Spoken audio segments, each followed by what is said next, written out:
abstenciones, al senador Elí César Eduardo Cervantes Rojas, del Grupo Parlamentario de Morena, hasta por 5 minutos. Le solicito a los oradores se atengan a los 5 minutos establecidos. Gracias.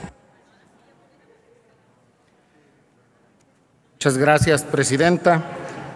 Mexicanas y mexicanos, he leído con mucha atención el documento que informa las acciones realizadas durante este tercer año de gobierno y que se ajustan al proyecto político de transformación nacional con el objetivo de consolidar el bienestar común, aplicando una política interior desde la perspectiva de una nueva relación entre sociedad y gobierno.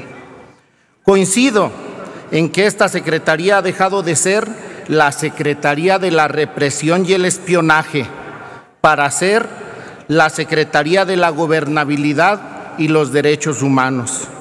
Este enfoque institucional es el anhelado por quienes en el proceso electoral de 2018 votaron por nuestro proyecto de manera histórica, poniendo en el basurero de la historia a los apátridas que durante 6 largos sexenios tanto daño hicieron a la nación.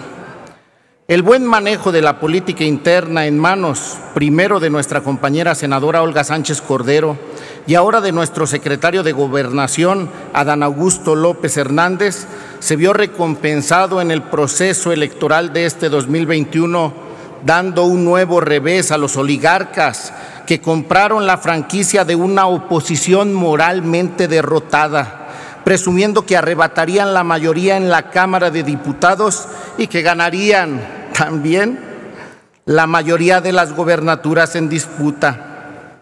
Su fracaso es evidente y la ciudadanía refrendó su respaldo a la Cuarta Transformación encabezada por el presidente de México, Andrés Manuel López Obrador.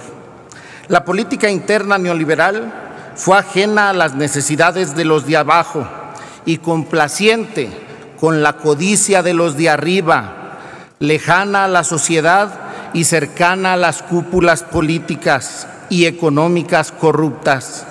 Nos sumieron en un estado de emergencia, pobreza y desempleo, al borde de una explosión social. Su sello, gestado en la inmoralidad y el escándalo, se vio reflejado en el aumento a la deuda y los impuestos. Afortunadamente contamos en el peor momento con el mejor presidente que hace de la transparencia, la rendición de cuentas y el combate a la corrupción sus banderas.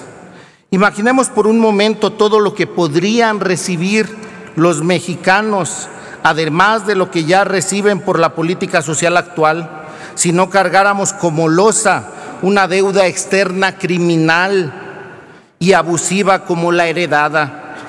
Del 2010 a la fecha, el pago del costo de la deuda ha crecido más que el presupuesto que se destina a inversiones físicas y a programas públicos. En tanto países como Japón y Estados Unidos pagan tasas de intereses menores al 2%, los mexicanos tenemos que pagar un promedio del 5% por una deuda que se destinó en buena parte al pozo de la corrupción sin fondo. La tercera parte de la deuda está contratada en dólares, aumentando el costo financiero de la misma. A pesar de la crisis mundial ocasionada por la pandemia del COVID-19, de los pagos derivados de la deuda externa y otros cánceres como el tristemente célebre Fobaproa, el país sigue su marcha transformadora. Son enormes los retos a enfrentar: el combate a la corrupción, la delincuencia y la violencia desde sus causas estructurales, la migración desde la perspectiva de los derechos humanos, la búsqueda de la tranquilidad y la justicia social mediante una política interna humanista que respete la integridad y dignidad de las personas, la reconstrucción del tejido social. Aún queda mucho para hacer en contra de los flagelos como el desplazamiento forzado de comunidades asediadas por el crimen organizado y ayuntamientos que a lo largo y ancho del país se ven amenazados por los grupos delincuenciales, la trata de mujeres y niños. Pero a la mitad del camino confiamos que una vez sentadas las bases de esta cuarta transformación, se redoblará el esfuerzo para desterrar esos males desde su raíz. Reconocemos la política del diálogo para la atención de conflictos políticos y sociales, pues muchas de las organizaciones que hoy siguen levantando su voz son las mismas que de manera heroica enfrentaron y resistieron a la imposición neoliberal. Sufrieron persecuciones, cárcel, despidos y aún hubo quienes ofrendaron su propia vida. Esas voces demandaron en el pasado diálogo y soluciones y hoy esperan respuestas. El esfuerzo es liderado por nuestro presidente de la República para fortalecer el orgullo y dignidad nacionales. Tienen aliados en este Senado de la República.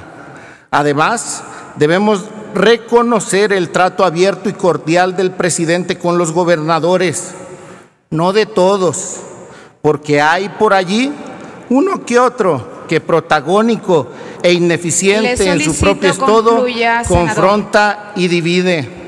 No olvidemos que hubo quienes abrieron la puerta a los grupos criminales y terminaron haciéndose uno y lo mismo con ellos, como tumores malignos que han invadido casi todo el espectro político nacional.